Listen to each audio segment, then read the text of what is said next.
Okay, so ganito lang maglagay ng capital. Open nyo lang yung app na OKX. Click nyo yung P2P trading. Sa ibang phone naman, ganito ang makikita. And so click nyo lang yung deposit, then P2P trading. Tapos click nyo yung payment method. Ayan, daming options. So halimbawa, through GCash. So click nyo lang yan, then click apply. Tapos bibili tayo ng dollar kasi dollar ang gagamitin natin sa trading, no? Maraming merchants na pagpipilian, tingnan nyo lang kung tama yung presyo. Pwede nyo i-check sa Google yung peso to dollar today para makita nyo yung palitan. Next na tingnan nyo is yung range, kung pasok ba yung pera na ipapasok nyo. Halimbawa ito, ang range niya is 5,000 to 26,000. So dahil 2,800 lang ipapasok natin, hindi pasok sa range, no? So hanap tayo ng iba.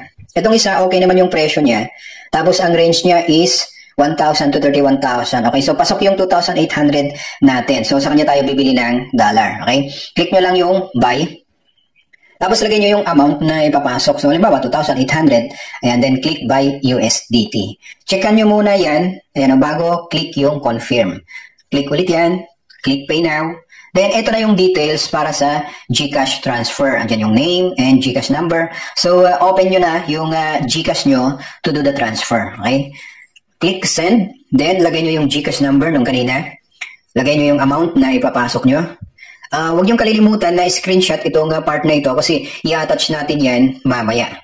Okay, so balik na kayo sa OKX. Click nyo yan, I have paid.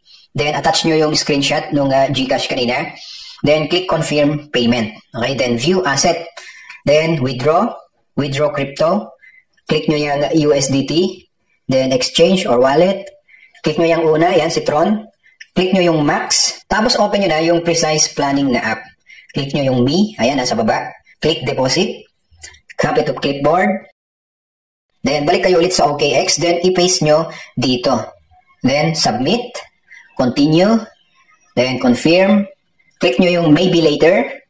Then, dito, dapat sabay nyo pindutin yung dalawang send code na yan. So, may isa-send na code sa email mo at sa cellphone number mo. Dapat mailagay mo yung mga codes sa loob ng 60 seconds or 1 minuto. Be careful lang na huwag nyong mapagbabaliktad, no? Yung sinend sa email, dapat dyan sa email authentication din mailagay. At yung sa phone authentication naman, yung code na sinend sa text. Then, click nyo lang confirm. Tapos, balik kayo sa Precise Planning. Click yung fund, then wallet, then transfer. Click nyo yung maliit na T, then confirm transfer. Then confirm, and ayan na. Okay, so ayan na, okay na yung fund, ready for trading na siya. Ayan. Now, siguro napansin nyo, bakit $49 yung ipinasok natin, pero 43.76 na lang yung fund na available. Okay, so meron kasi tayong tinatawag na service charge. Doon kumikita yung mga app na ginagamit natin, no? Kasi syempre, business nila yun eh. Sila ang gumawa ng system na ginagamit natin para kumita tayo ngayon. Okay, so alam namang libre yun, no? So hindi yun libre.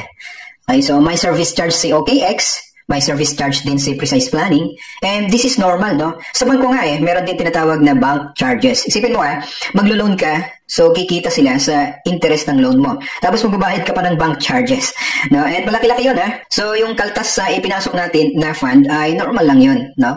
Anyway, mababawi naman natin yun in just few days na pag-trade natin. Okay, so if you encounter any problem while doing the fund transfer, kontakin nyo ako agad para mag-guide ko kayo.